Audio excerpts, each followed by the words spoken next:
আমি ডাক্তারের রূপ নিয়ে আপাকে জিজ্ঞেস করলাম, তোমার কোথায় ব্যথা? আপা বলল, আমার কোমরে মাথায় ব্যথা।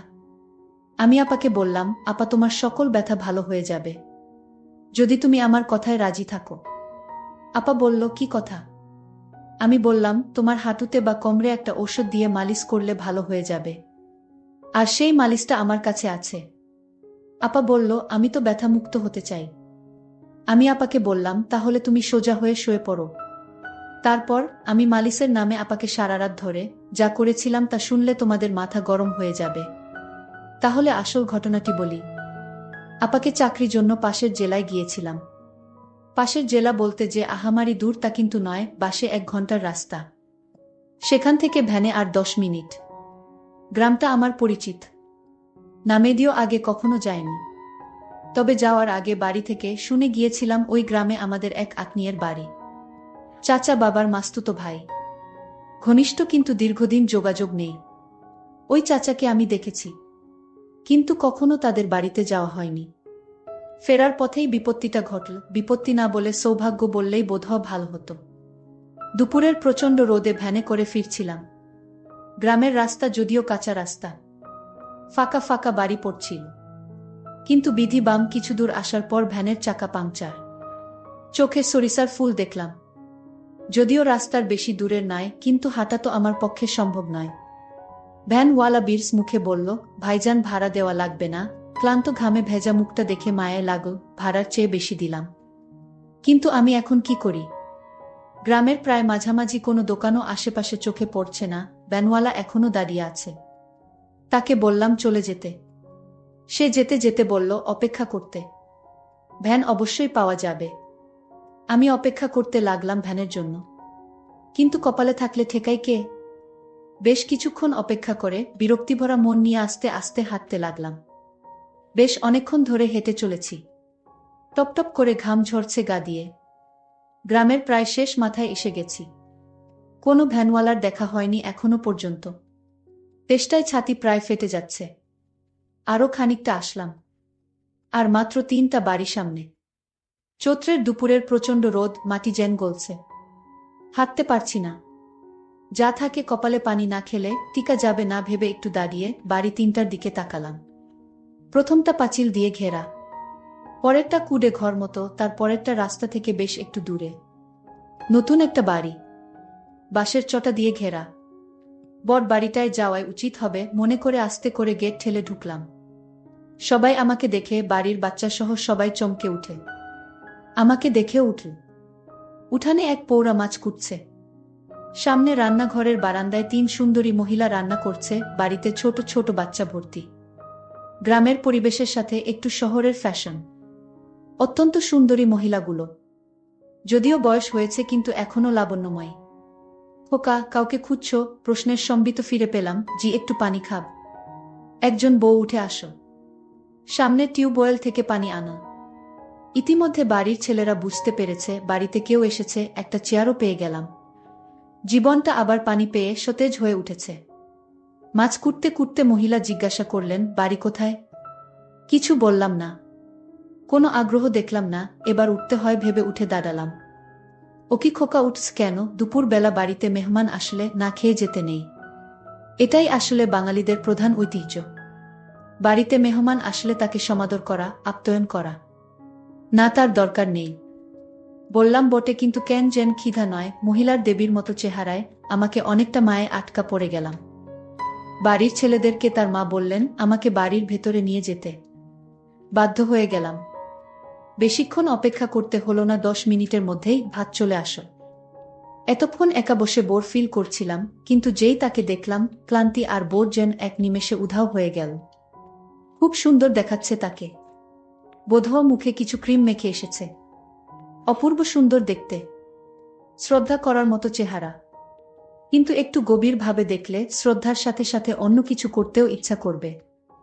সুন্দরী বাঙালি মায়েদের মতো। আমি ভাত খাওয়া শুরু করলাম। তোমাদের ওখানে আমার এক দেওরের বাড়ি আছে। কথা শুনে আবার তাকালাম। নাম কি? আমার প্রশ্নের উত্তর দিতে দিতে তরকারি এগিয়ে দিচ্ছিলেন তিনি।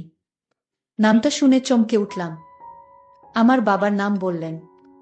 আমি কিছুই বললাম না, কিছুই চুপচাপ শুনতে লাগলাম। চিনি কিনা জিজ্ঞাসা করল। হ্যাঁ বোধক মাথা নাড়ালাম। পাঠকরা বিরক্ত হচ্ছেন বোধহয়। বিরক্ত করার জন্য দুঃখিত। হঠাৎ করে পাওয়া এই আত্মীয় বাড়ি আর আত্মীয়ের পরিচয় দেওয়ার কারণ শুধু একটাই, তার মেয়ের চেহারাটা অনেক সুন্দর। যাই হোক, কিছুক্ষণ পরে চাচাও বাড়িতে আসলেন। খাওয়া দাওয়া শেষে বিশ্রাম, কিন্তু যেহেতু আমার সময় কম তাই চাচি আমাকে তার খাওয়া বন্ধ রেখে এগিয়ে দিতে আসলেন। ওই সামনের বড় বাড়িটা তোমার বড় আপাদের। ইতিমধ্যে জেনে গেছি আমার এই চাচির 4 ছেলে আর 2 মেয়ে।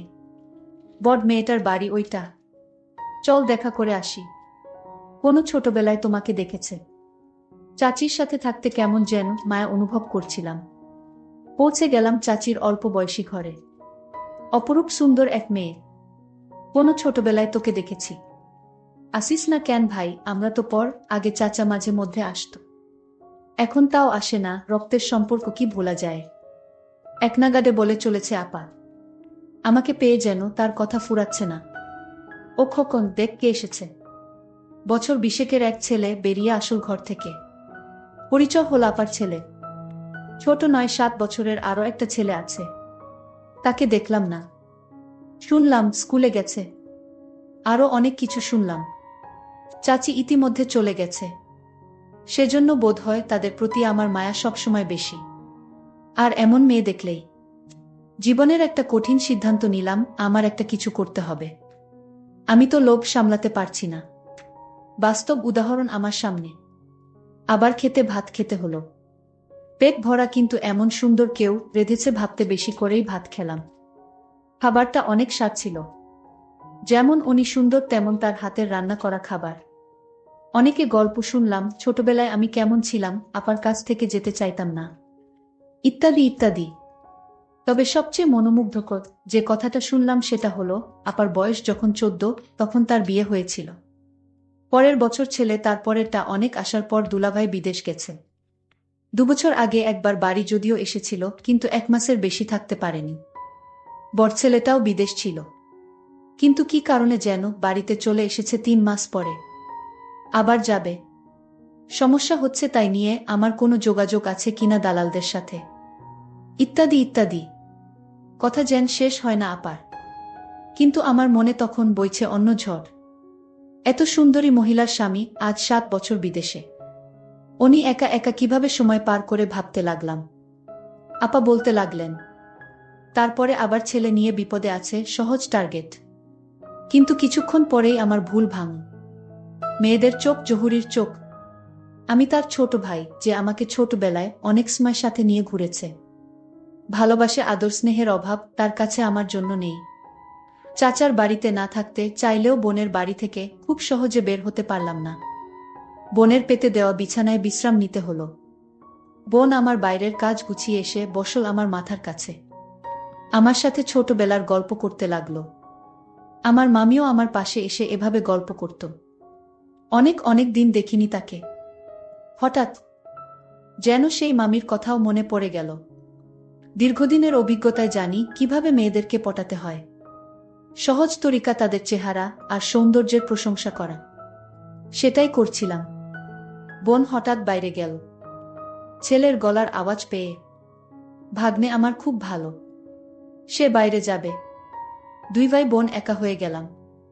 দেখ ভাই, আমাকে প্রশংসা করতে হবে না। তোর দুলাভাই আজ 7 বছর বিদেশ। অনেকে আমাকে চেষ্টা করেছে, কিন্তু সুযোগ কেউ পায়নি। তুই ভাই হয়ে বোনের দিকে। আপা, আমি কিন্তু খারাপভাবে বলেনি। আপনি আসলেই সুন্দর। না রে ভাই, এখন আর সুন্দর কই, আগে তো দেখিসনি। দেখলেও তোর মনে নেই। এখন গায়ের রং পুড়ে গেছে, বুড়ো হয়ে গেছি। বুঝলাম, অনেকে চেষ্টা করলেও আমি ব্যর্থ হচ্ছি না। অসৎ কেবল কাজ শুরু করেছে। তবে সময় দিতে হবে, ধীরে ধীরে আগাতে হবে। তড়িঘড়ি করলে সব হারাতে হবে। অনেকক্ষণ থাকলাম, বিভিন্ন কথা বললাম, শুনলাম। আসার সময় অন্যায় আবদারটা করেই বসলাম। এগিয়ে দিতে এসে তার ছেলের ব্যবস্থাটা করার কথা আর বলল না। চিন্তায় পড়ে গেলাম। আমাকে কি খারাপ ভাবল? কাজের চাপে 2 দিন মনে ছিল না তার কথা। আসার সময় মোবাইল নাম্বার নিয়ে এসেছিলাম, হঠাৎ সন্ধ্যায় রিং বেজে উঠল। ভাই কেমন আছো? বোনের কথা এত তাড়াতাড়ি ভুলে গেলে? যথারীতি বোন বাড়িতে একা। কিন্তু যে অভাব নেই বুঝলাম তার কথাবার্তায়। আমাকে বসতে দিল কিন্তু বারান্দায়। এমন জায়গায় কিছু করা যাবে না। কৌশল খুঁজতে লাগলাম। বেশ কিছুক্ষণ কথা হলো বড় ছেলে নিয়ে। তারপরে আসল কৌশল প্রয়োগ করতে গেলাম। অধিকাংশ মেয়েদের কিছু কমন রোগ থাকে। মাজায় ব্যথা, মাথা ঘোরা, চোখে ঝাপসা দেখা ইত্যাদি ইত্যাদি। ঘরে যাওয়ার সুযোগ পাচ্ছি না। আমি বারান্দায় চেয়ারে বসা, আর বোন দাঁড়িয়ে দাঁড়িয়ে আমার সাথে কথা বলছে। আপনার প্রেশার কেমন আপা? শরীরও তো খারাপ মনে হচ্ছে। আর বলো না ভাই, প্রেশার ঠিক আছে, কিন্তু মাঝে মধ্যে মাথা ঘোরে, বেশিক্ষণ দাঁড়িয়ে থাকতে পারি না, মাজায় ব্যথা হয়। আমি এখন চিন্তা করতে শুরু করলাম। কোথায় ব্যথা দেখান তো, এই ব্যথা কোনো সমস্যা নাকি এখন এক ধরনের মালিশ পাওয়া যায়, ইত্যাদি ইত্যাদি। না থাক, দেখতে হবে না, ডাক্তার দেখাচ্ছি। আরে আপা, আপনি আমার কাছে লজ্জা করছেন। আপা, রোগ কিন্তু পুষে রাখতে নেই। এমনি আপনার অল্প বয়সে বাচ্চা হয়েছে। এ সমস্ত উপসর্গে পরে কিন্তু বড় রোগ হয়ে যেতে পারে। আরও দুলাভাই বাড়িতে নেই, এখন যদি আপনার একটা বড় রোগ হয়ে যায় তাহলে আপনার কি হবে ভেবে দেখেছেন আপা? ঘরে চলেন দেখি কোথায় সমস্যা। পুরন অভিজ্ঞতায় জানি এ সময় তাড়াহুড়া করতে যেমন নেই, তেমনি আয়ত্তের বাইরে যেতে ও দেওয়া যাবে না, তাহলে সব শেষ হয়ে যাবে। আপার আগে আমি ঘরে প্রবেশ করলাম। জানালা এখন অবধি বন্ধ। বিছানার উপর মশারি ঝুলছে। নিজে আগে যেয়ে বসলাম। আপাও আসল, কিন্তু দূরে টেবিলের কাছে দাঁড়াল। আপনার কোথায় ব্যথা হয় আসলে? আপা বললেন কোমরে, আর বেশি মাথায় ব্যথা হয়। আমার মাথায় বেশি ব্যথা হয়। নিঃশ্বাস নিতে কষ্ট হয়। আমার প্রশ্নে আমি জানি কি উত্তর দেবে, কেননা পরিশ্রম করার পর সবারই নিঃশ্বাস নিতে কষ্ট হয়। আপা উত্তরও তাই দিল। অনেকক্ষণ কাজ করলে নিঃশ্বাস নিতে কষ্ট হয়। শরীরে ব্যথা হয় কি? পাকা ডাক্তারের মতো প্রশ্ন করে যেতে লাগলাম। না, হালকা হয় বোধ হয়। বাম পাশে না ডান পাশে? মাঝে মাঝে হয় বাম পাশে। এর আগে কোনো চিকিৎসা নিয়েছেন আপা? না, আমি এর আগে কোনো চিকিৎসা নেইনি। কারণ বাড়ির নানান কাজে আমার সারাক্ষণ পড়ে থাকতে হয়। আর তাই সুযোগ পেলাম কোথায় ডাক্তারের কাছে যাওয়ার। আপা তুমি চিন্তা করো না, আমি ডাক্তারি পড়ালেখা করেছি। আমি প্রতিদিন একটা প্রাইভেট ক্লিনিকে রোগী দেখি। তারপর বোন বলল, তুই এত বড় ডাক্তার হয়ে গেছিস, সেটা তো আমি জানতাম না। আজ জানলাম। আমি বোনকে বললাম, তোমার যত সমস্যা আছে আমার কাছে বলো, আমি সমাধান করব। তোমার কি শুধু মাথা ব্যথা? তুমি তো মিথ্যা কথা বলছেন আমার সাথে। আপনার তো হাঁটুতেও ব্যথা হয়। হ্যাঁ হয়। নিঃশ্বাস নিতেও কষ্ট হয়। আসেন তো বসেন এখানে। আমি তাকে বললাম, নিঃশ্বাস নিন তো জোরে। আপা নিঃশ্বাস নিতে লাগল। আমি বললাম, আপা আপনার হাঁটুতে ব্যথা কতদিন ধরে? আপু বলল, অনেকদিন ধরে হাঁটুতে ব্যথা। আমি বললাম, আপা আমি আপনাকে একটা মালিশ দিব, সেই মালিশ যদি হাঁটুতে ব্যবহার করেন তাহলে ব্যথা দ্রুত ভালো হয়ে যাবে। আপা বলল, দেখ ভাই, আমি কোনো কাজকাম ঠিকমতো করতে পারি না। একটু বাড়ির কাজ করলেই আমার হাঁটুতে ব্যথা শুরু হয়ে যায়। আবার নিঃশ্বাস নিতে কষ্ট হয়। আমি আপাকে বললাম, আপা আপনি চাইলে এই রোগ থেকে মুক্তি পেতে পারেন। আমি বললাম, কিভাবে ভাই? আপা আপনি শুধু আমি যা বলবো তাই করবেন, তাহলেই আপনার শরীর থেকে সমস্ত ব্যথা সরে যাবে। আপনি আগের মতো ভালো করে ঘরের সমস্ত কাজ করতে পারবেন। আর আপনার নিঃশ্বাস নিতে কষ্ট হবে না। আমি ভাইয়ের কথা শুনে অনেকটা সাহস পেলাম। আমার পাশে এত বড় ডাক্তার থাকতে আমি তাকে কি হাতছাড়া করতে পারি? আমি বললাম, ভাই আমার এখন কি করতে হবে সেটা বল। আমি বললাম, আপনার হাঁটুর জয়েন্টে যে ব্যথা সেটা সরাতে গেলে আমি একটা ঔষধ দিব, সেটা দিয়ে প্রতিদিন ভালো করে মালিশ করতে হবে, তাহলেই ব্যথা সরে যাবে।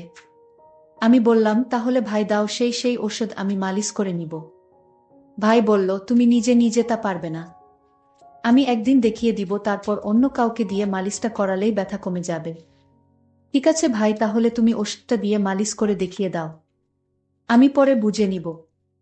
আমি মনে মনে ভাবলাম, আপা এইমাত্র লাইনে আসছে। আসলে আপার সত্যি সত্যি হাঁটুতে ব্যথা ছিল। আমি বললাম, আপু আজ তোমার বাড়িতে রাতে কে কে থাকবে? আপা বলল, কে আর থাকবে, আমি আমার ছেলে, আর কেউ তো নাই। আমি বললাম, তাহলে আপা আপনি আজ একা রুমে ঘুমাবেন? আপা বলল, কেন? আমি বললাম, আপনার জন্য আমি মালিশ নিয়ে আসবো তাই। ও তাই, ঠিক আছে, আমি তোমার জন্য অপেক্ষা করছি। আমি আপাকে বললাম, আপা আমি ফার্মেসি থেকে আপনার জন্য মালিশটা কিনে নিয়ে আসছি। আপা বলল, তুমি আমার জন্য এত কিছু করছো। আমি বললাম, ভাই তার বোনের জন্য এইটুকু করতে পারবে না। আমি মনে মনে চিন্তা করতে লাগলাম, এতদিনের স্বপ্ন আজ আমার পূরণ হতে চলেছে। আমি বাজার থেকে আপার বাসায় আসলাম। আপা বলল, তোমার জন্য আজ ভালো কিছু রান্না করেছি, আসো খেয়ে নাও। তারপর রাতের খাবার খেয়ে আমি বললাম, আপা তুমি এবার রুমে যাও, আমি আসছি। আপা তার রুমে গেল। আমি তার রুমে গিয়ে দরজা বন্ধ করে দিলাম। তারপর আপাকে বললাম, আপা আমি এবার তোমার চিকিৎসা শুরু করতে পারি। আপা বলল, না আমি তোমার লক্ষণ বুঝতে পেরেছি। আমি এইমাত্র চাচা আমার কাছে ফোন দিছিল। আমি চাচাকে বললাম, তোমার ছেলে নাকি ডাক্তার হয়ে গেছে। চাচা বলল, আরে কি বলো, ও তো মেট্রিক পাশ করেনি, তাহলে ও কি করে ডাক্তার হবে? ওর এসব ভণ্ডামি ছাড়া আর কিছুই নয়, ওর কথা তুমি বিশ্বাস করো না। আমি বললাম, আপা আসলে আমি। চুপ, তুই আর একটা কথাও বলবি না। তোর মতো মিথ্যাবাদীকে আমি কিছুইতে পছন্দ করি না। তুই এখন বের হয়ে যা। আমি তোকে অনেক বিশ্বাস করেছি, আর সেই বিশ্বাসের সুযোগ নিয়ে তুই আমার সাথে। ভাবতেই পারছি না। চলে যা আমার ঘর থেকে, তোর এই মুখ আর আমি দেখতে চাই না। আমি বাধ্য হয়ে আপার রুম থেকে বের হয়ে চলে আসলাম। আমার স্বপ্ন আর পূরণ হলো না। বন্ধুরা, আজকে গল্পটি কেমন লাগলো তা অবশ্যই কমেন্ট করে জানাতে ভুলবেন না।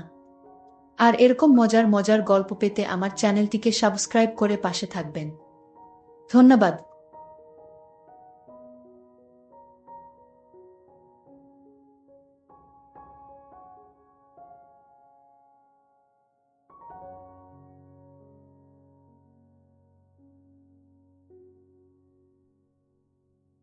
সেদিন প্রচণ্ড ঠান্ডা পড়েছিল।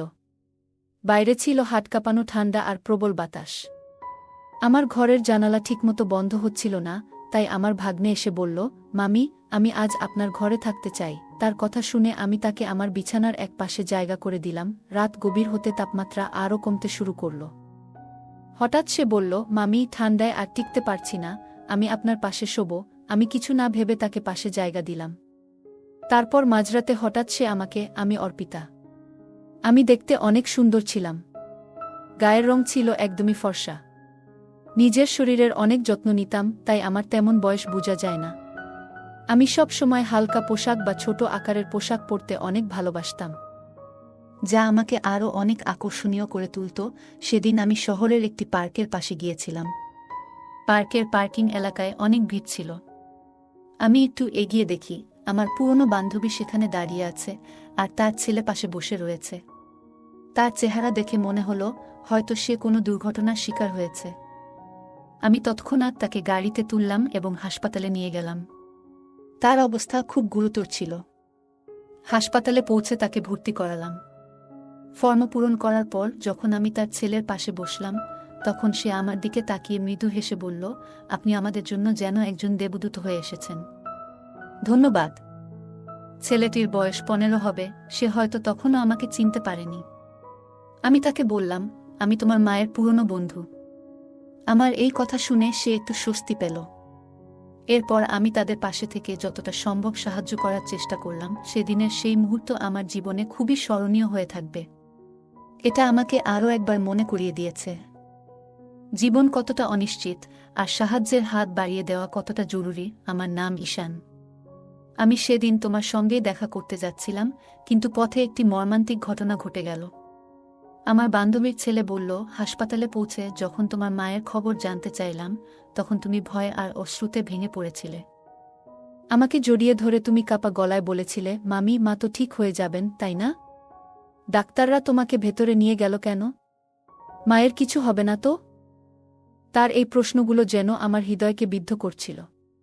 আমি তার মাথায় হাত রেখে বললাম, চিন্তা করো না, আমরা সবাই তোমার মায়ের পাশে আছি, কিছুই হবে না। আমার কথা শুনে সে একটু শান্ত হল। কিছুক্ষণ পর ডাক্তার বাইরে এলেন এবং আমাকে একান্তে তার কেবিনে ডেকে নিলেন। আমি আশঙ্কার সাথে তার কথা শুনছিলাম। ডাক্তার জানালেন তার মায়ের মাথায় আঘাত লেগেছে, আর সেই আঘাতের কারণে তিনি কোমায় চলে গেছেন। তার কথা শুনে আমি স্তব্ধ হয়ে গিয়েছিলাম। ডাক্তার আমাকে জানালেন যে আমার বন্ধু বৈশালীকে পুরোপুরি সুস্থ হতে সময় লাগবে, কয়েকদিন, কয়েক মাস বা এমনকি কয়েক বছরও। তার অবস্থার গুরুত্ব বিবেচনা করে তাকে আইসিইউতে রাখা হয়েছে। ডাক্তারদের কথা শোনার পর আমি বাইরে এসে বৈশালীর ছেলের সঙ্গে কথা বললাম। তাকে বললাম, ডাক্তার বলেছেন তোমার মায়ের চিকিৎসা চলবে আর তাকে কিছুদিন হাসপাতালে থাকতে হবে। আমার কথা শুনে সে উদ্বিগ্ন হয়ে বলল, তাহলে আমি কোথায় থাকব? মা যদি এখানে থাকেন, আমি একা কিভাবে থাকব? আমি তাকে আশ্বস্ত করে বললাম, তুমি চিন্তা করো না, যতদিন তোমার মা সুস্থ না হন তুমি আমার সঙ্গেই থাকবে। তোমার মায়ের জন্য হাসপাতালের সমস্ত দায়িত্ব আমি নেব, কারণ সে আমার খুব কাছের একজন বন্ধু। এরপর আমি জানতে চাইলাম, তোমার বাবার কথা কি ভাবছ? তিনি কোথায় আছেন? সে মাথা নিচু করে বলল, মায়ের সঙ্গে বাবার ঝগড়া হয়েছিল, তারপরে মা রাগ করে আমাকে নিয়ে এখানে চলে এসেছিলেন। আমি বাবার কাছে ফিরে যেতে পারবো না, কারণ তার কাজ বাইরে, আর তিনি এখন কোনো গ্রামে আছেন তাও জানি না। এমনকি আমি নিজেও তার সঙ্গে দূরত্ব বজায় রেখেছি। হয়তো তিনি আমার উপর রাগ করেছেন। আমি তাকে বললাম, তুমি এসব নিয়ে চিন্তা করো না, যতদিন তোমার মা সুস্থ না হন তুমি আমার সঙ্গেই থাকবে। আমরা একসঙ্গে সবকিছু সামলাব। তারপর আমরা দুজনেই হাসপাতালের পরিবেশে থাকতে পারছিলাম না, তাই আমি একজন নার্সের সঙ্গে কথা বললাম এবং তার সাহায্য চাইলাম যাতে বৈশালীর চিকিৎসার প্রক্রিয়া সঠিকভাবে এগিয়ে যায়। বৈশালীর চিকিৎসার দায়িত্ব নেওয়ার পর বুঝতে পারলাম হাসপাতালে দীর্ঘ সময় থাকা আমার পক্ষে সম্ভব নয়, কারণ আমার কাজের দায়িত্বও ছিল। তাই আমি তার ছেলে ঈশানকে আমার বাড়িতে নিয়ে এলাম। বাড়ি আসার পথে তার জন্য কিছু প্রয়োজনীয় পোশাক কিনে দিলাম, কারণ তার কাছে তেমন কিছুই ছিল না। সেদিন ঈশান খুবই মনমরা ছিল। রাতে আমি অনেকবার তার রুমের সামনে গিয়ে দেখেছি সে কেমন আছে। জানতাম সময়ের সঙ্গে সঙ্গে সে স্বাভাবিক হয়ে উঠবে। পরের কয়েকদিন আমি তাকে হাসপাতালে নিয়ে গিয়ে তার মায়ের সঙ্গে দেখা করিয়েছিলাম। এছাড়া বৈশালীর দেখভালের জন্য আমি হাসপাতালে নার্সদের সঙ্গে কথা বললাম এবং তাদের সাহায্যের জন্য অর্থ প্রদান করলাম, কারণ প্রতিদিন সেখানে যাওয়া আমার পক্ষে সম্ভব ছিল না। ধীরে ধীরে ঈশান আমার বাড়ির পরিবেশে মানিয়ে নিতে শুরু করল। তবে বাড়িতে দীর্ঘ সময় কাটাতে গিয়ে সে একটু একঘেয়েমিতে পড়ে যাচ্ছিল। আমি তাকে বললাম, ঈশান, পরের বছর তোমার কলেজ শুরু হবে, তোমার শরীরও ভালো আছে, তুমি যদি চাও তাহলে জিমে ভর্তি হতে পার। আমার পরিচিত একটি ভালো জিম আছে, সেখানে তোমার ভর্তি করিয়ে দিতে পারি। এছাড়া তুমি ডান্স ক্লাস বা মিউজিক ক্লাসেও যোগ দিতে পারো। এতে তোমার সময় ভালো কাটবে এবং একঘেয়েমি দূর হবে। প্রথমে সে দ্বিধা করলেও আমার উৎসাহে সে জিম এবং ক্লাসে যোগ দিল। ধীরে ধীরে সেখানে তার নতুন বন্ধুরা তৈরি হলো এবং তার মন ভালো হতে লাগল। ঈশান এখন নিজের জন্য আরও যত্ন নেওয়া শুরু করল। জীবন নিয়ে তার দৃষ্টিভঙ্গি ধীরে ধীরে বদলে যাচ্ছিল। আমার মনে হলো সে কেবল তার শৈশবের কঠিন সময়গুলো কাটিয়ে উঠছিল এবং তার সামনে একটি নতুন ভবিষ্যৎ অপেক্ষা করছিল। ঈশান ধীরে ধীরে আমার জীবনে একটি গুরুত্বপূর্ণ অংশ হয়ে উঠছিল। সে শুধু আমার কথা শুনে তা নয়, আমার প্রতিটি কাজেও সাহায্য করত। আমি দেখলাম জিমে যাওয়ার জন্য তার শরীরের সঠিক যত্ন নেওয়া খুবই জরুরি। তাই আমি প্রতিদিন তার জন্য পুষ্টিকর খাবারের ব্যবস্থা করতাম। এক রাতে আমি ঈশানের ঘরে দুধ নিয়ে যাচ্ছিলাম। হঠাৎ দরজার সামনে আমার পা পিছলে গেল এবং আমি মেঝেতে পড়ে গেলাম। ঈশান দ্রুত ছুটে এলো। সে আমাকে সাহায্য করে দাঁড় করালো এবং নিজের ঘরে নিয়ে গিয়ে আমাকে বিছানায় শুইয়ে দিল। তার এই সাহসিকতা এবং যত্নশীলতা দেখে আমি অবাক হয়ে গিয়েছিলাম। সে আমার হাত থেকে পড়ে যাওয়া দুধ পরিষ্কার করল এবং তারপর খুব যত্ন সহকারে আমার পায়ে মালিশ করতে শুরু করল। আমি তার দিকে তাকিয়েছিলাম। একটা 15 বছরের ছেলের মধ্যে এতটা পরিপক্কতা আমি কখনো ভাবিনি। আমার বয়স তখন 32। জীবনে এমন একজন মানুষ আগে কখনো দেখিনি যে এতটা যত্নশীল আর দায়িত্বশীল। ঈশান তার বয়সের তুলনায় অনেক বেশি পরিণত ছিল। তার কাজ করার ধরন, তার দায়িত্ববোধ সবকিছুতেই একটা বিশেষত্ব ছিল। পায়ে মালিশ করার সময় আমি মৃদু হেসে বললাম, ঈশান, আমি তো তোকে সবসময় ছোট মনে করতাম, কিন্তু আজ তুই প্রমাণ করলি যে তুই কতটা দায়িত্ববান। তোর এই পরিণত আচরণ আমাকে সত্যিই অবাক করেছে। সেদিন আমি প্রথম বুঝলাম, মানুষের বয়স নয়, তার মন এবং কাজ করার দক্ষতাই তাকে আলাদা করে তোলে। ঈশানের এই যত্নশীলতা আমার জীবনে নতুন এক সম্পর্কের ভিত্তি তৈরি করল, যা শুধুই বিশ্বাস এবং পারস্পরিক সম্মানের উপর দাঁড়িয়েছিল। ঈশান ধীরে ধীরে তার জীবনকে নতুন পথে নিয়ে যাচ্ছিল। তার জিমে যাওয়া এবং নিয়মিত পুষ্টিকর খাবার গ্রহণের ফলে সে শরীরে শক্তি এবং মনে আত্মবিশ্বাস অর্জন করছিল।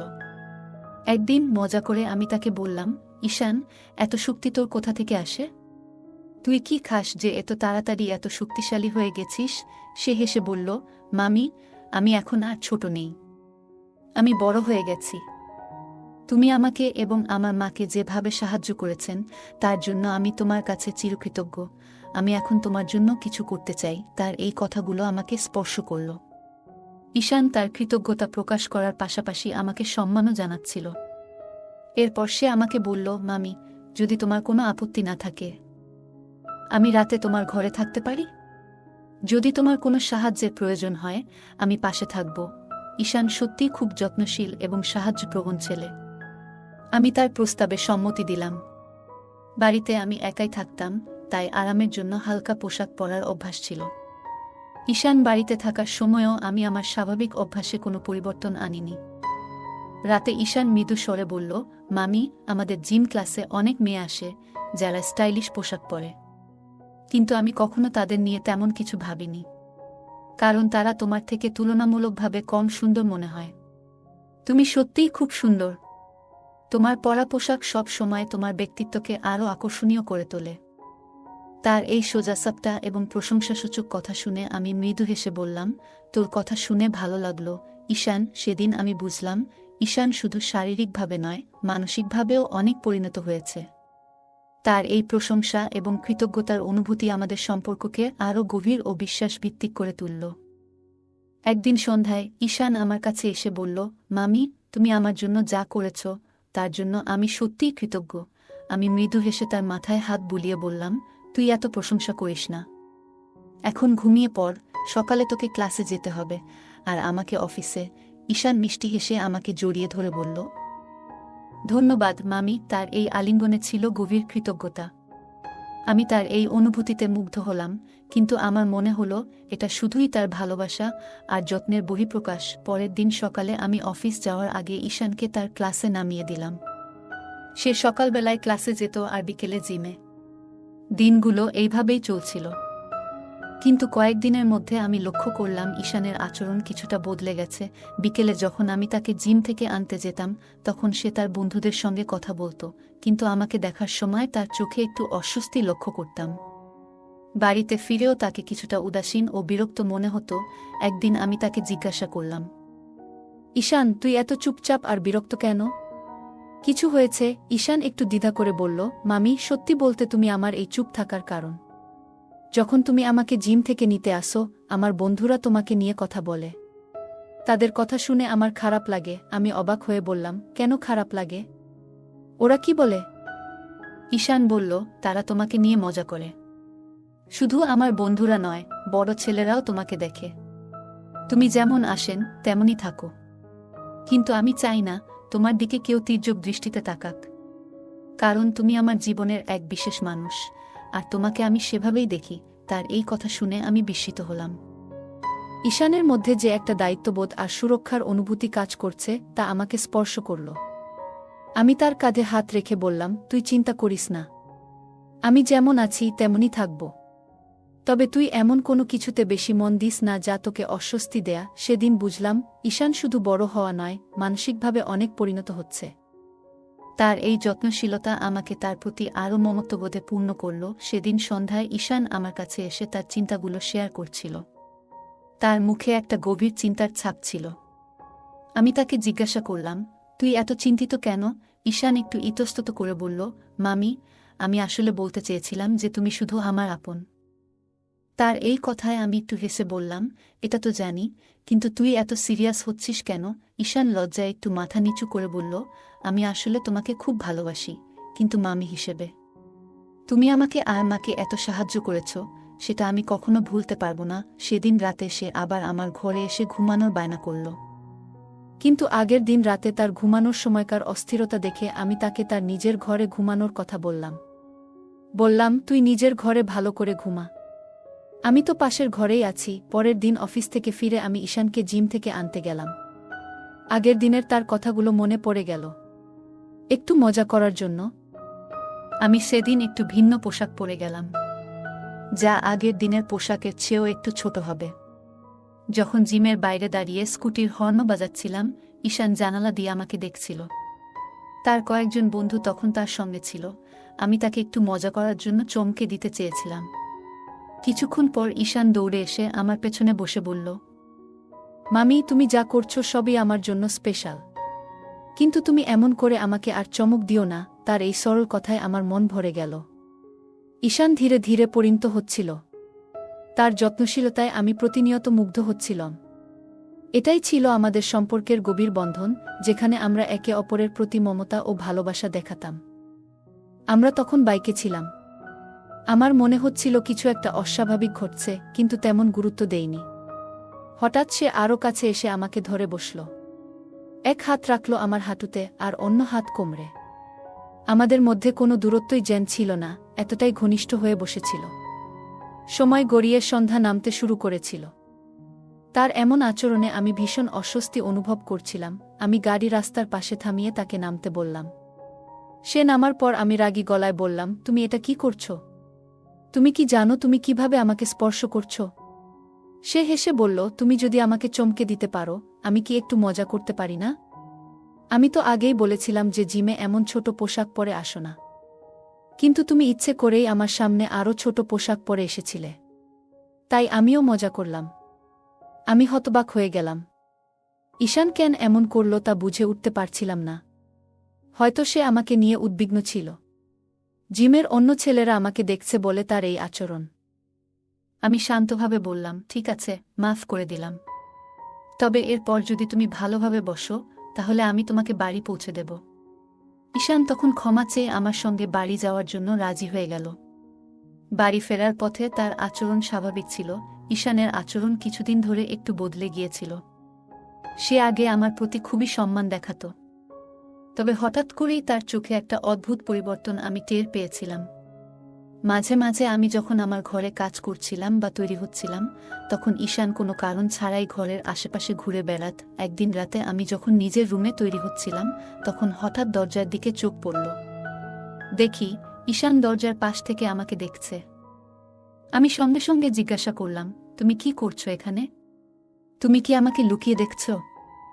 সে হেসে বলল, না না, এমন কিছু নয়। মাঝে মাঝে তোমাকে দেখি, এটাতে দোষ কোথায়? এরপর সে বলল, আমি ছোটবেলায় দেখতাম বাবা যখন মায়ের কাছে আসতেন, তখন তাকে ভালোবাসার স্পর্শ দিয়ে চমকে দিতেন। বাবা মায়ের চুলে হাত বুলিয়ে আদর করতেন, এবং সেটা তাদের ভালোবাসার প্রকাশ ছিল। এইসব বলতে বলতে ঈশান আচমকা আমার কাছে এগিয়ে এলো এবং আমার হাত ধরে বলল, তোমার চুল খুব সুন্দর। বাবা মায়ের মতো সম্পর্ক সবাই চায়, তাই না? তার চোখে যেন কিছু অদ্ভুত ভাব ফুটে উঠছিল। আমি চুপচাপ দাঁড়িয়েছিলাম এবং তাকে বললাম, তোমার মাথায় ঠিক কি চলছে? এসব কথা এখনই বন্ধ করো। আমি একটু কড়া সুরে বলার পর ঈশান লজ্জিত মুখে সরে গেল এবং বলল, মাফ করো, আমি হয়তো ভুল করেছি। ঈশান আমার হাত ধরে বলল, মামি, তুমি জানো মা বাবার ভালোবাসা দেখে বড় হয়েছি। এখন মা এতদিন অসুস্থ থাকায় আমি সেই মুহূর্তগুলো আর দেখতে পাই না। আমি তাকে বুঝিয়ে বললাম, তোমার মা ঠিক হয়ে যাবে, সবকিছু আবার আগের মতো হয়ে উঠবে, তুমি ধৈর্য রাখো। পরের দিন রাতে ঈশান এসে বলল, মামি, আজ রাতে খুব ঠান্ডা পড়ছে। আমার ঘরের জানালা ঠিকমতো বন্ধ হচ্ছে না। এমন হলে আমি অসুস্থ হয়ে যাব। আজ রাতে তোমার রুমে থাকতে দাও না। আমি তাকে বললাম, তোমার ঘরের জানালাটা দেখে ঠিক করে দিই, কিন্তু সে আমাকে দেখতেও দিল না। সে জোর করে বলল, আমি তোমার রুমেই ঘুমাবো। ঠান্ডায় কাঁপতে কাঁপতে সে আমার পাশে এসে শুয়ে পড়ল। আমি কিছু বলার আগেই দেখলাম সে আমার কম্বলের ভেতরে ঢুকে গেছে। কম্বলের নিচে তার হাত আমার দিকে এগিয়ে এলো। সে ফিসফিসিয়ে বলল, মামি, তুমি জানো তুমি কত সুন্দর, কিন্তু তোমার জীবনে একটাই অভাব, সেটা হলো সঙ্গ। তুমি এমন একজন মেয়ে যার জীবন একা থাকা উচিত নয়। আমি শান্তভাবে তাকে বললাম, তুমি এখন শুয়ে থাকো, আমি সবকিছু ঠিক রাখব, তবে তোমার এই চিন্তাভাবনা বন্ধ করো। ঈশান হঠাৎ করে আমার দিকে এগিয়ে এসে বলল, তোমার সৌন্দর্য আমাকে মুগ্ধ করে, আমি আর দূরে থাকতে পারছি না। আজ থেকে তোমার যত্ন নেওয়ার দায়িত্ব আমার। তার আচরণে আমি অবাক হয়ে গেলাম। সে আমার কাছে এসে ফিসফিসিয়ে কিছু বলতে চাইল, কিন্তু তার চোখে একটা অদ্ভুত দৃষ্টি ছিল। আমি সতর্ক হয়ে গেলাম। হঠাৎ বুঝতে পারলাম সে কিছু করতে চাইছে, যা অস্বাভাবিক। আমি দ্রুত চিৎকার করে উঠলাম, ঈশান, তুমি কি করছো? এখান থেকে সরে যাও। আমার আওয়াজে পাশের ঘরে থাকা কুলদীপ উঠে এলো। লাইট জ্বালিয়ে সে পরিস্থিতি বুঝতে পারল। কুলদীপ ছিল ঈশানের বাবা, যার সাথে আমার গোপন সম্পর্ক ছিল। সে আমার পাশের ঘরেই আমার জন্য অপেক্ষা করছিল। কুলদীপ এগিয়ে এসে ঈশানকে বলল, তুমি এভাবে আচরণ করছো কেন? এটা কি ঠিক? ঈশান একটু থেমে বলল, আমি জানি না কেন, কিন্তু আমি নিজের আচরণ নিয়ন্ত্রণ করতে পারছি না। আমি কুলদীপের দিকে তাকিয়ে বললাম, তোমার ছেলের এই আচরণ আমার জন্য খুব অস্বস্তিকর। তুমি তার সাথে কথা বলো এবং বোঝাও যে এই ধরনের আচরণ গ্রহণযোগ্য নয়। কুলদীপ ঈশানকে নিয়ে বাইরে চলে গেল, আর আমি মনে মনে ভাবলাম, এমন পরিস্থিতি যাতে আর না হয় তার জন্য সবাইকে সতর্ক হতে হবে। ঈশান আমার দিকে তেড়ে এলো, কিন্তু তখনই কুলদীপ তাকে ধরে থামিয়ে দিল। ঈশান রাগে বলল, তোমার কথাগুলো শুনে আমি আর চুপ থাকতে পারছি না। তুমি জানো, কিছুদিন আগে আমার হাতে একটা চিঠি এসেছে। সেটা আমার মায়ের লেখা। যখন আমি সেটা পড়লাম, তখন সবকিছু পরিষ্কার হলো। সে থেমে একটু গভীর নিঃশ্বাস নিয়ে বলল, গত কয়েক মাস ধরে মা বাবার মধ্যে অশান্তি চলছিল। শুরুতে আমি কিছুই বুঝতে পারছিলাম না, কিন্তু ধীরে ধীরে জানলাম বাবার জীবনে অন্য একজন নারী এসেছে। সেই কারণেই তাদের সম্পর্ক এতটা খারাপের দিকে গেছে। আমি স্তব্ধ হয়ে তার কথা শুনছিলাম। ঈশান বলল, মাকে জিজ্ঞেস করেছিলাম, কিন্তু মা কখনো বাবার সম্পর্কে খারাপ কিছু বলেনি। একদিন গার্ডেনে মা তোমার সঙ্গে কথা বলেছিল, সেটা আমি শুনেছিলাম। পরে যখন মায়ের অ্যাক্সিডেন্ট হলো, তখন হাসপাতালে থাকা অবস্থায় সেই চিঠিটার কথা জানলাম। আমি জানি তুমি সেই চিঠিটা লুকিয়ে রেখেছিলে। তার চোখে রাগ আর কষ্ট মিশেছিল। সে বলল, তোমার মতো মানুষদের কারণে মানুষ বিশ্বাস হারায়। তুমি কিভাবে অন্যের জীবনে এতটা নষ্টামি করতে পারো? তোমার মতো মানুষ কখনো কারো সত্যিকারের ভালোবাসা পেতে পারে না। আমার মা শেষ পর্যন্ত তোমার মতো একজনের কারণে এই অবস্থায় পড়েছে। আমি হতবাক হয়ে গেলাম, কিছু বলার ভাষা হারিয়ে ফেলেছিলাম। কুলদীপ তাকে শান্ত করার চেষ্টা করছিল। পুরো পরিস্থিতি এতটাই জটিল হয়ে উঠেছিল যে মনে হলো কিছু সম্পর্ক কখনো সহজে মিটমাট করা যায় না। সাম্প্রতিক সময়ে আমার মা এক ধরনের মানসিক অশান্তিতে ভুগছিল। তাকে প্রায়ই একটি ইনজেকশন নিতে দেখা যেত। আমি যখন কারণ জানতে চাইতাম, সে বলতো এটা একটা সাধারণ ক্যালসিয়াম ইনজেকশন। কিন্তু একদিন আমি ডাক্তারকে কথা বলতে শুনে বুঝতে পারি যে বিষয়টা মোটেই সাধারণ নয়। ডাক্তার জানিয়েছিলেন, ইনজেকশনের কারণে তার শরীরে একাধিক সমস্যা তৈরি হয়েছে এবং এর ফলেই সে একদিন হঠাৎ করে অচেতন হয়ে পড়ে। সেখান থেকেই শুরু হয় তার আরও বড় সমস্যার পথ চলা। এই ঘটনাগুলো আমাকে ভীষণ অবাক করে দেয়। তখন ঈশান বলে উঠল, আমার মা এতদিন ধরে যে সমস্যার মধ্যে দিয়ে যাচ্ছিলেন, তার মূল কারণ তুমি। তুমি তাকে এমন এক ভুল পথে নিয়ে গেছ, যেখান থেকে সে আর ফিরে আসতে পারেনি। এই হাই ডোজ ইনজেকশনই তাকে শেষ পর্যন্ত কোমায় পাঠিয়েছে। আমি চুপচাপ দাঁড়িয়েছিলাম। সত্যি বলতে, আমার ভিতর এক ধরনের অপরাধ বোধ ছিল। ঈশান আরও বলল, আমি মায়ের ব্যাগ থেকে সেই ইনজেকশন পেয়েছি। মা শুধু ভুক্তভোগী, তার নিজের কোনো দোষ ছিল না। কিন্তু তোমার ভুলের শাস্তি আজ সে পেয়েছে। এখন সময় এসেছে তুমি নিজেও সেই শাস্তি পাও। তার এই কথাগুলো আমাকে স্তব্ধ করে দিল। আমি বুঝতে পারছিলাম না কি বলবো। আমার মুখ থেকে শব্দ বের হচ্ছিল না। সত্যি বলতে, আমিও অনেক বড় ভুল করেছি। তবে এই ভুলের জন্য আমি একা দায়ী নই। কুলদীপও সমানভাবে জড়িত। আমি কুলদীপের প্রতি পাগলের মতো আসক্ত ছিলাম। যদিও জানতাম সে বিবাহিত, তবুও তাকে ছেড়ে যেতে পারিনি। আমাদের সম্পর্কের জটিলতা বাড়তেই থাকে। একসময় আমি ঈশানকে তার মায়ের অভাব পূরণের প্রতিশ্রুতি দিয়েছিলাম এবং কুলদীপও তার স্ত্রী থেকে দূরে থাকার সিদ্ধান্ত নিয়েছিল, কিন্তু বিধাতা যেন আমাদের জীবনে অন্য কিছু লিখেছিলেন। একদিন কুলদীপ আমার দেওয়া আংটিটা ফিরিয়ে দিয়ে বলল, আজ থেকে আমি আমার স্ত্রী এবং ছেলের কাছে ফিরে যাব। আমি তাদের অনেক কষ্ট দিয়েছি, এবার তাদের জন্য কিছু করব। আমাদের সম্পর্ক এখানেই শেষ। আমি কুলদীপের কথা শুনে বোবা হয়ে গিয়েছিলাম। আমাদের জীবনে ঘটে যাওয়া ঘটনাগুলো যেন একটি শিক্ষার মতো ছিল। কিছু সম্পর্ক কখনো মেরামত করা যায় না। কুলদীপ বলল, আমি আর আমার ছেলেকে কোনো দুঃখ দিতে চাই না। যদি আবার তাদের কষ্ট দিই, তবে ঈশ্বর আমাকে ক্ষমা করবেন না। আমার স্ত্রী আমাকে এমন এক অপরাধী বানিয়েছে, যার বোঝা আর আমি বহন করতে পারছি না। তুমি দয়া করে আমার জীবন থেকে সরে যাও। আর কখনো কোনো বিবাহিত মানুষের সঙ্গে সম্পর্ক গড়ে তুলো না। সেদিন কুলদীপ আমাকে ছেড়ে চলে গেল। আমি আবার একা হয়ে পড়লাম। আমার এই একাকিত্বের পেছনে ছিল আমার নিজের স্বার্থপরতা আর মিথ্যা অহংকার। আমি এতটাই কুলদীপের প্রেমে অন্ধ হয়ে গিয়েছিলাম যে কখনো ভাবিনি তার স্ত্রী আর সন্তান আছে। আমি যদি কুলদীপের জীবনে প্রবেশ করি তবে তার পরিবারের কি হবে, এই কথাগুলো আগে ভাবলে হয়তো আজ আমাকে এই অনুশোচনার ভার বইতে হতো না। কুলদীপ তার পরিবারের কাছে ফিরে গেল, কিন্তু আমার হৃদয় থেকে তাকে সরানো সম্ভব হলো না। আমি নিজেও জানতাম না এই একতরফা প্রেম আমাকে কোথায় নিয়ে যাবে। মানুষ সবসময় অন্যের থেকে কিছু ছিনিয়ে নিতে চায়, কিন্তু এর ফলে সে কখনোই সুখী হয় না। হোক সেটা খাবারের টুকরো বা কারো ভালোবাসা, যতই হিংসা করো, ঈশ্বর ততই আমাদের আরও অসন্তুষ্ট রাখেন। আজকের এই গল্প থেকে আমরা শিখি যে সত্যিকারের অধিকার যার, সে তা একদিন ফিরে পায়। আর অন্য কারো সুখ কেড়ে নেওয়ার চেষ্টা করলে তার ফলাফল কখনোই ভালো হয় না। কুলদীপ তার প্রকৃত অধিকার ফিরে পেল, আর অর্পিতা একাকিত্বে ডুবে গেল। মানুষ অন্যের কাছ থেকে যা ইচ্ছা কেড়ে নিতে পারে, কিন্তু ভাগ্যকে কখনো বদলাতে পারে না। তাই আমাদের উচিত নিজের যা আছে তাতেই সন্তুষ্ট থাকা। অন্যের সুখ দেখে ঈর্ষা না করে নিজের জীবনে ইতিবাচক চিন্তা রাখা। বন্ধুরা, এই গল্পটি কেমন লাগলো?